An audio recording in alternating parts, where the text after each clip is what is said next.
Hello everyone and welcome back to another video. Today is going to be a bit of a showcase on our base, what we've built, and maybe show some people kind of how it's done, so it hopefully gives you some inspiration on how to build your base. So come on right in. So actually first off, before we even go in, we can talk about the front here. So the front here, what we've done is added a small roof with extra roof tiles coming out on either side, and that kind of just gives it a bit more of a doorway aesthetic rather than just having flat doors opening up. And then I've also added some wood stake walls here to kind of give it a bit more texture and a bit more depth to the walls. I've only done it for the outside here. I haven't really thought about where else to put it, but right now on the outside of the front here looks pretty good. So the first thing you'll notice coming down here is the rectangular fireplace that goes down the middle. Now when I was doing research with a lot of the Viking houses and the styles of Norse sort of mythology, a lot of the houses had these long fireplaces going down the middle. So I knew that was definitely one feature that I wanted to include when I built my longhouse.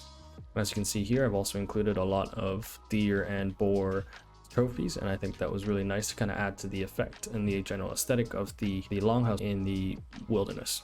A couple tables and chairs just to add a little bit more design to it, and then finally our throne here, and then the head of Eikthyr, the first boss, has a nice little mantelpiece. This is where I have my little trophy room, and I've designed it kind of just right now at the moment just to put up some trophies. I haven't really put too much thought into this area at the moment. We've got the elder boss there, which is the second boss. There's his head up there. But otherwise, kind of right now, haven't really thought too much how to do this. If you guys got any ideas of how I can kind of spruce this place up or make this a little bit nicer, do let me know. But right now, it's just used a place for trophies. This is my portal here, and so with this portal I've decided to just have one portal that connects to many portals around the world. And how I do that is I basically name all the portals that are around the world certain names, and then what I'll do is when I need to teleport to them on this one, I will change the name of this tag on this portal to connect it to different ones as and when I need them, rather than having a bunch of sets of portals, and meaning that my base would have a bunch of entrances to different portals. I just have one portal that I can just change the tag when I need to connect to different places. And then coming down here, this is sort of the extension of the house. At first when I built this, I thought it was just going to be a storage area, but I ended up using it as a cooking area as well, and also a place for the beds. You can see we've got a cooking fire, the cauldron, and then a fermenter for potions as well. And the beds there, they're just for people to sort of bunk down whenever they join the server. Not really much use for them right now.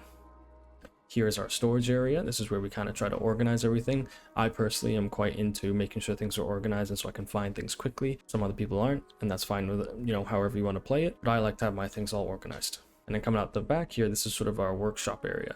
We've got the workbench and the stone cutter over there with a lot of supply of wood and stone as and when we need them. We've got Jabba's hut, which is a friend of mine who built this and tamed all these boars. So their boars kind of just hang out here. And then around the back here, we have the smelter, the kiln, and then the forge with its upgrades so that we can work on bronze and iron and whatever other metals we need to work with. And as you can see, going around the base, we have a moat. Now this moat has proven very useful for me in defense of the base. Whenever there's an attack by trolls or grey dwarfs or whatever else, this actually can keep them away because it forces them to change their pathing because they can't jump across gaps. So what they have to do is then walk around. And then often what I'll do is if I know an attack is coming, I'll actually break the stairs to this, and then this allows them to pretty much have to go, well, they can't go anywhere. They actually have to fall in. And I have had trolls try to attack and walk right into the floor. Right into the gap, and they fall in and they just get stuck in the moat, and then I just, you know, shoot them down. So it's a nice little sort of trap kind of area. And the moat does go all the way around, as you've seen in the video. This bonfire here, I've just placed it here for now as a bit of a beacon so that when we come back from the sea, we can actually see the bonfire. I might even create a lighthouse over on that island over there to kind of, you know, spot the bonfire from further away. At the moment, it's just a nice little area to hang out. And back here, we have our little farm. Just started growing it. We're growing a lot of carrots here. So you can see there's a lot of carrots ready to be harvested, carrot seeds. We will continue to grow that there. I am thinking of actually moving the boar taming area to put it out here, since it is next to the kiln and the smelter, which means that it's frightening the boars whenever the smelter or the kiln actually fires up, because boars are afraid of fire. And then finally around back, we have our bees, who are creating lots of honey for us, perfect for all the food that we need. And with the chimneys and for the smoke, for the main hall, I've decided to do a bit of a raised roof here, where I just use wooden poles to kind of raise up a second level of a roof here, and then build sort of a gap here, allowing the smoke to come out.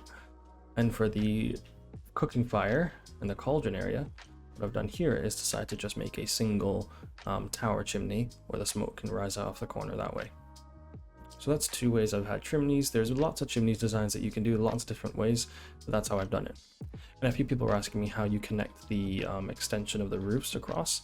There are a lot of roof tiles that are the V-shaped tiles, and I've basically just used them here to kind of connect the two sides, as well as use the triangle shapes here to kind of make a V shape going out.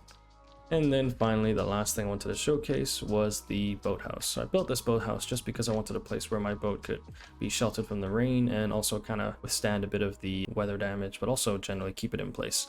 And what I've done here is actually used wooden gates to close it on and off, and that actually keeps it from going out. Now the boats, though, they don't move on their own with the waves or necessarily, so as long as you have the momentum down to 0 with the boats, they'll actually stay exactly where they are anyways. However, it's just a nice little touch to kind of close off the boathouse. So there you have it, guys. That's my little Viking longhouse that I've built. I've spent a lot of time on this, and honestly, I probably could have progressed much further in the game had I not been spending so much time building this. But I actually prefer spending more time designing, building, playing with different sort of features of the different build pieces, as opposed to just farming through the bosses and trying to progress and end the game. So really, most of my time has been spent on this whole area. Let me know what you guys like the most about this house. Let me know if you guys have any ideas of how I can improve it further. Maybe let me know how I've inspired you, and then what parts are you going to take for your base as well. Thanks for watching. I'm Chimney, and I'll see you guys next time.